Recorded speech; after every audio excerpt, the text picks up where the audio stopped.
Hello students, ये lecture BSc part first के students के लिए है, जिसमें हमारा यूनिट फर्स्ट चल रहा था। हमने लास्ट के 3 लेक्चर में यूनिट फर्स्ट के cell theory, prokaryotic cell, eukaryotic cell, इन दोनों के स्ट्रक्चर को पढ़ा था। और आज हम इस करंट लेक्चर में इन दोनों सेल्स के बीच में डिफरेंस को जानेंगे।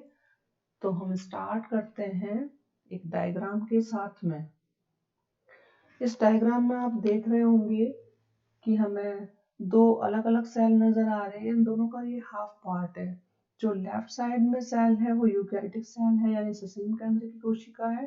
और जो राइट साइड में आपको एक सेल दिखाई दे रही है, इसका हाफ पार्ट दिखाई दे रहा है, ये प्रोकैरियोटिक सेल है, मींस असीम केंद्र की कोशिका है। इस डायग्राम में हम एक ही व्यू में देख पा रहे हैं कि दोनों में क्या मेजर डिफरेंस है। आप मेरे कर्सर को देखिएगा। हम यूकैरियोटिक सेल में एक वायलेट कलर की यानी बैंगनी कलर की संरचना देख रहे हैं, इसको हम न्यूक्लियस बोलते हैं।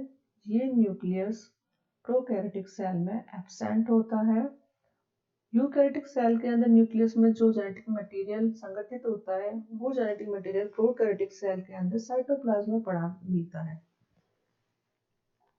इसके अलावा जो मेजर डिफरेंस है न्यूक्लियस की प्रेजेंस के अलावा यूकैरियोटिक सेल में, वो है मेम्ब्रेन बाउंड ऑर्गेनेलिज का, मीन्स झिल्ली युक्त कोशिकाओं का।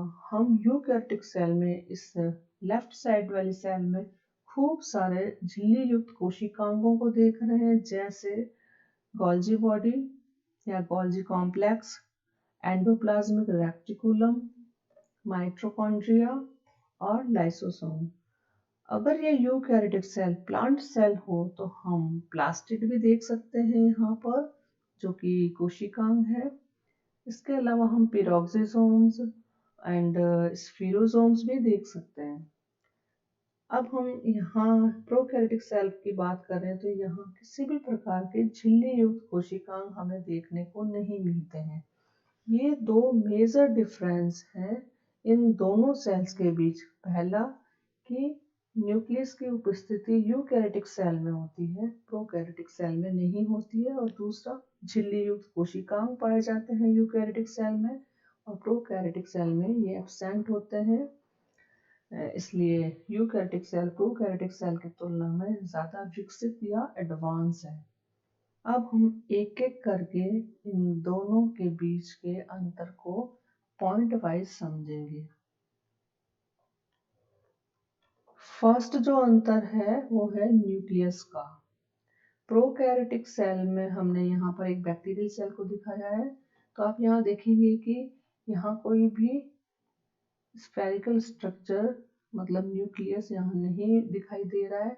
और जो ये बीच में रेड कलर का पार्ट है, दिस इज न्यूक्लियोइड, यानी ये प्रोकैरियोटिक सेल का जेनेटिक मटेरियल है जो कि साइटोप्लाज्म में पड़ा है। इसके अलावा हम ये कह सकते हैं न्यूक्लियस प्रेजेंट नहीं है, तो न्यूक्लियर मेम्ब्रेन भी नहीं है। नो न्यूक्लियर मेम्ब्रेन और न्यूक्लियलाई प्रेजेंट इन प्रोकैरियोटिक सेल, यानी इसमें केंद्रिका भी नहीं पाई जाएगी असीम केंद्र की कोशिका में, ना ही न्यूक्लियस पाया जाएगा। तो जाहिर सी बात है न्यूक्लियर मेम्ब्रेन यानी केंद्रिक झिल्ली भी नहीं होगी। अब हम यहाँ राइट साइड की बात करते हैं, जो कि यूकैरियोटिक सेल के बारे में लिखा हुआ है राइट साइड में। यूकैरियोटिक सेल में सत्य केंद्र यानी ट्रू न्यूक्लियस प्रेजेंट होता है, and it is consist of nuclear membrane and nucleoli. यानी ये एक डायग्राम देख रहे हैं हम न्यूक्लियस का। यूकैरियोटिक सेल में एक न्यूक्लियस होगा जिसके चारों ओर एक केंद्र की झिल्ली पाई जाएगी, और अंदर एक स्फेरिकल स्ट्रक्चर पाई जाती है जिसको हम न्यूक्लियोलस कहते हैं, यानी केंद्रिका कहते हैं। ये केंद्रिका राइबोसोमल आरएनए बनाने में हेल्प करती है। और जो धागे नुमा ये स्ट्रक्चर दिख रही है, थ्रेड लाइक स्ट्रक्चर, ये क्रोमेटिन है, यानी ये जेनेटिक मटेरियल है जो कि डीएनए के रूप में होता है। ये फर्स्ट डिफरेंस है जिसकी वजह से ही सेल को दो भागों में बांटा है, prokaryotic cell and eukaryotic cell. अब हम सेकंड डिफरेंस देखते हैं, that is membrane bound organelles, यानी झिल्ली युक्त कोशिकांग जो है। ये सेकंड अंतर है इन दोनों में। प्रोकैरियोटिक सेल में यहाँ हम देख रहे हैं कि किसी भी तरह का झिल्ली कोशिकांग इस बैक्टीरियल सेल में दिखाई नहीं दे रहा है। All the membrane-bound organelles are absent in prokaryotic cell। और जो ये वाला डायग्राम है, यहाँ पर हम एक एनिमल सेल देख रहे हैं, उसमें खूब सारे झिल्ली कोशिकांग दिख रहे हैं, जैसे mitochondria, lysosomes, smooth endoplasmic reticulum, Golgi body, etcetera, mitochondria also. ये झिल्ली कोशिकांग सिर्फ सिस्टीन के अंदर की कोशिका या यूकैरियोटिक सेल में ही पाए जाते हैं। नेक्स्ट हम देखते हैं थर्ड जो डिफरेंस है फ्लैजिला का। प्रोकैरियोटिक सेल में flagella is consist of 2 protein building blocks, और यूकैरियोटिक सेल में जो फ्लैजिला यानी कशाप जो होता है वो कॉम्प्लेक्स स्ट्रक्चर है and it consist of multiple microtubules. Means multiple microtubules की बनी जटिल संरचना होती है यूकैरियोटिक सेल में। नेक्स्ट जो अंतर है ग्लाइकोकैलिक्स का। ग्लाइकोकैलिक्स सेल मेम्ब्रेन के ऊपर सेल एनवलप होता है, उसका आउटर लेयर है। अगर ये लूजली बाउंड हो, जिससे प्रोकैरियोटिक सेल में पाया जाता है जनरली। अगर ये लूजली बाउंड स्ट्रक्चर हो तो हम उसे स्लाइम लेयर बोलेंगे। जैसे यहाँ पे ग्रीन जो पार्ट है वो स्लाइम लेयर है, ये लूजली बाउंड है। अगर बाहर की जो सेल की सबसे बाहर की लेयर टाइटली बाउंड हो प्रोकैरियोटिक सेल में तो हम उसे कैप्सूल कहेंगे। हाँ, हम दोनों में ही डिफरेंस देख रहे हैं। ग्लाइकोकैलिक्स अगर लूजली बाउंड हो तो हम स्लाइम लेयर बोलेंगे, और टाइटली बाउंड हो तो हम उसे कैप्सूल कहेंगे।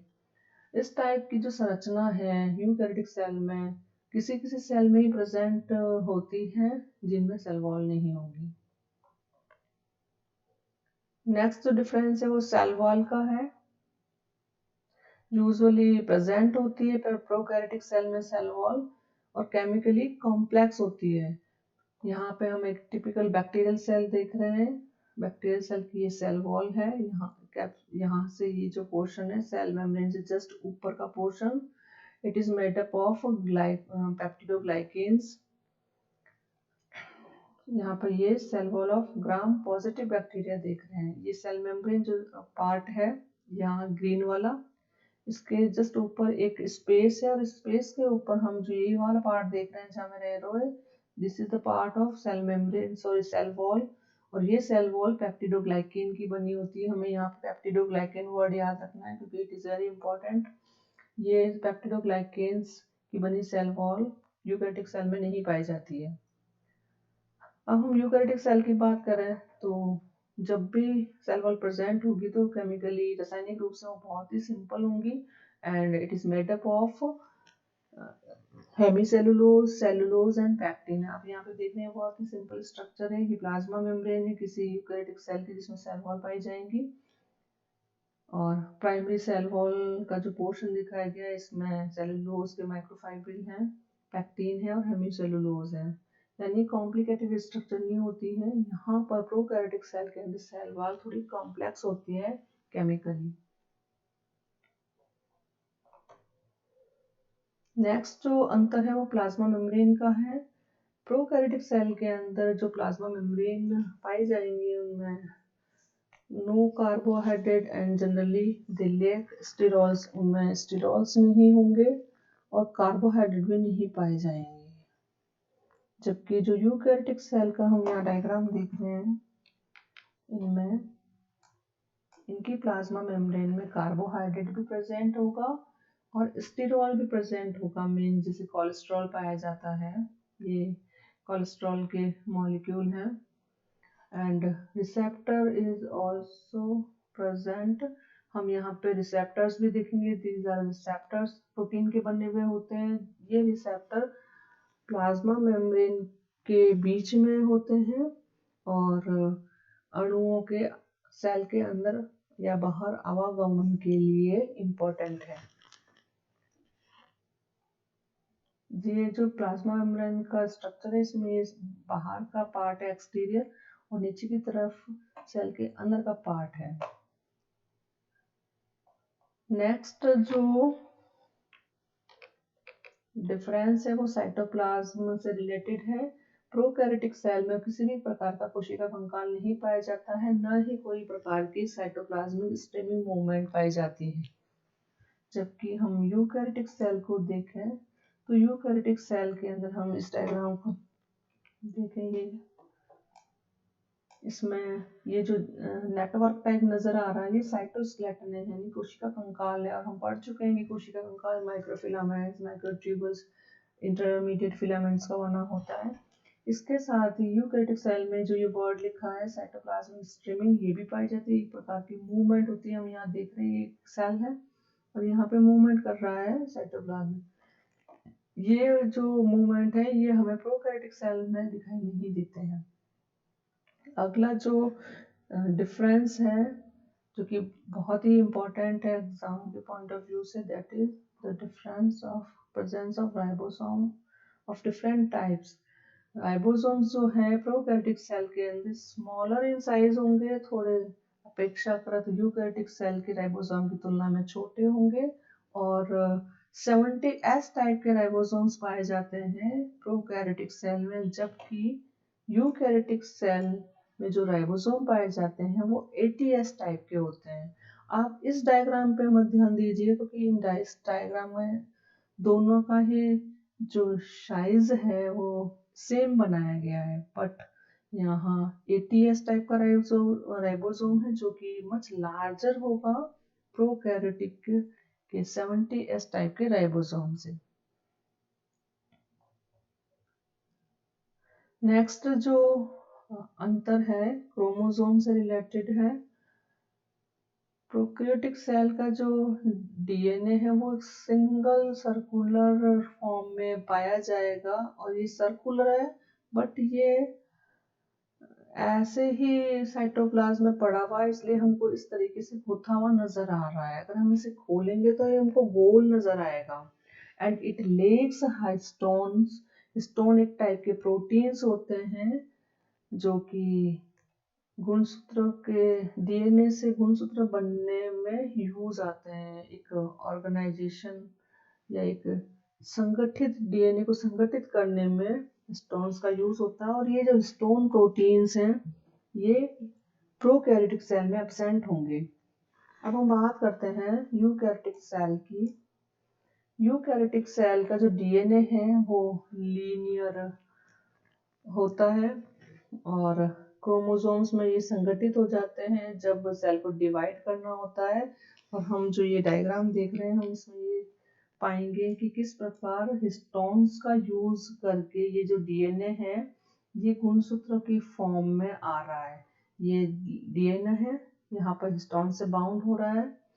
These all are histones. Histones proteins भी बहुत टाइप के होते हैं, H2A, H2B, H3, H4 and H1।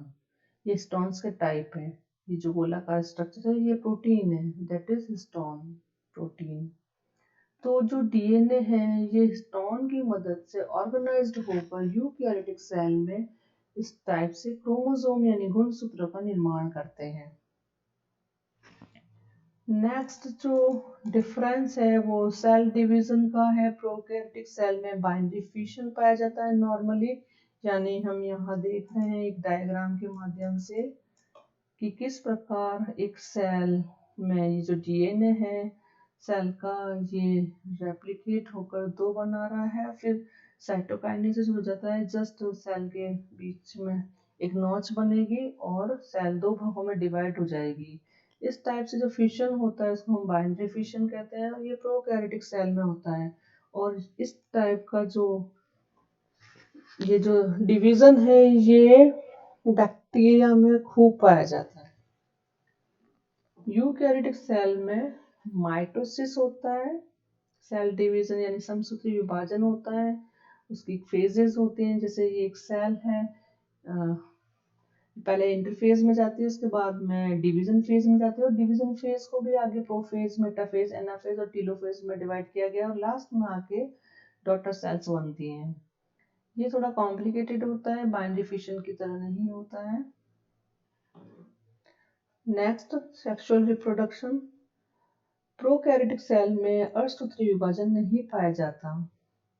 Transfer of DNA fragment only by the help of conjugation. Conjugation की मदद से ये बैक्टीरिया में होता है इस टाइप का रिप्रोडक्शन। कॉन्जुगेशन मेथड से ही एक बैक्टीरिया से दूसरे बैक्टीरिया में डीएनए फ्रेगमेंट का ट्रांसफर होगा। यूकैरियोटिक सेल में सेक्सुअल रिप्रोडक्शन के दौरान असूत्री विभाजन की घटना होती है। ये मेन अंतर थे प्रोकैरियोटिक सेल और यूकैरियोटिक सेल में। अगले लेक्चर में हम यूनिट सेकंड को शुरू करेंगे। Thank you very much for watching this video.